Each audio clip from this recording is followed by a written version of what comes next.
Tisha Renee of Grief, Reconnection, and Ongoing Wellness. Thank you for joining me today. Today, we're going to be talking about that myth of being strong, and we're going to redefine what strength really means in terms of grief. If you've ever been told to stay strong while your world was falling apart, this is for you. Strength is not about smiling through the pain. It's about letting yourself feel it, letting yourself grow through it, because that's enough. Let me take you back to a moment that still feels like yesterday for me. My parents, the anchors of my life, the ones who taught me everything about love, about being resilient, were both battling cancer. Within 12 and a half months, I lost them both. People would look at me and say, "Oh, Tisha, you're so strong." But I didn't feel strong. I felt shattered. I felt lost. Like the ground beneath me, it was like ripped away from me without notice. And I was free falling into absolutely nothingness, not knowing what the next moment was going to bring for my life. Strength? I promise you, it wasn't strength. It was raw pain day after day, learning how to take one breath and then one step at a time. I know some of you listening right now, you may feel the same. You've woken up to a world that feels empty without your loved ones. You're tired of the expectations of being strong or holding it together for everyone else when you can barely hold yourself together. Today, we're going to shatter the myth of what it means to be strong in grief and redefine it in a way that makes sense for you. We've been conditioned to believe that strength means having it all together. But what if I told you that version of strength is a total lie? Strength isn't about pretending you're okay. It's about showing up when you're not. It's about admitting you're human, that you're hurting, and that you don't have it all together. The world tells us to push through, to move on, but the truth is, transformation does not happen by moving on. It happens by moving through our grief, by sitting with your pain long enough to understand it, and by giving yourself permission to redefine what life looks like after loss. I'll never forget that first holiday without my mom and dad. I had been invited to many gatherings, many friends gatherings, many family gatherings, but I didn't want to be around anybody. So I went driving, and I'm just in a daze and a fog, and I thought to call my spiritual leaders at the time. Mind you, it was late at night, and I called them and I just asked, "Can I come over?" I said nothing when they opened the door. They held their arms out, I held them, and I screamed at the top of my lungs and cried the most ugly cry you would imagine. I didn't have anyone looking at me to set the tone to be strong. And that was the first time I let myself break. And I cried in front of them and whoever else was in the house. And you know what happened? Nothing fell apart. Instead, something shifted. That moment taught me that letting others see my pain wasn't a sign of weakness, it was the beginning of me healing. Transformation didn't happen in the big moments.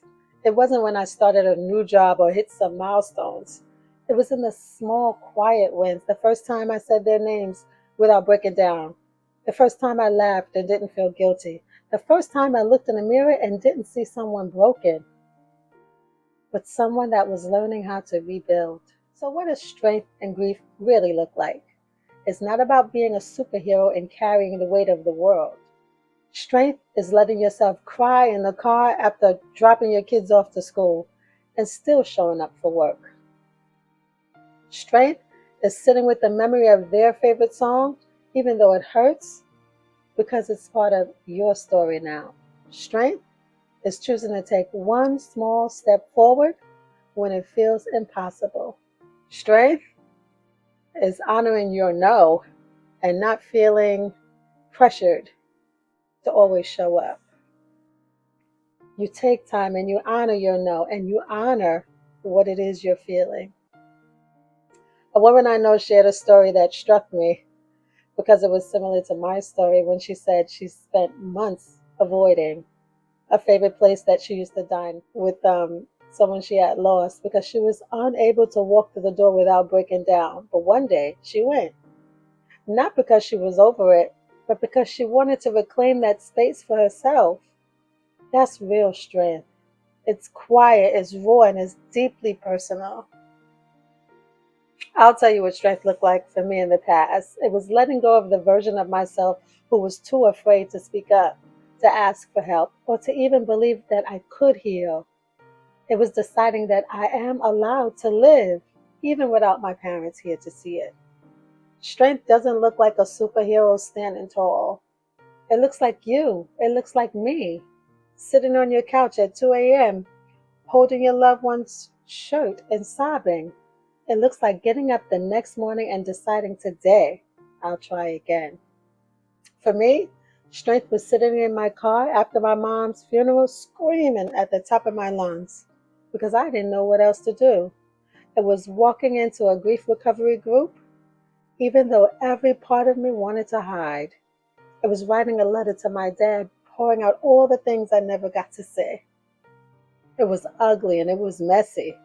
And most of all, it was powerful because it was the most powerful thing I could have done to help me toward my healing. So here's the truth. You've already shown strength by being here, by listening to me, by choosing to face what feels unbearable. But I want to give you 3 more things that you can do to start transforming your grief today. You can acknowledge your pain. Take 5 minutes today just to sit with your feelings. Write down everything you're carrying, whether it's anger, whether it's sadness, whether it's guilt, and just let it exist. Write it out. This is not about fixing it. It's about honoring where you are because you'll find the more you push grief to the side and tuck it away, when you go to sleep or when you try to go to sleep, it'll be right on your bedside waiting for you to deal with it. Another thing you can do is celebrate those small wins I talk about, right? Think of one thing you've done this week that shows you're growing, even in the smallest way. Maybe you got out of bed, maybe you smiled, maybe you greeted someone.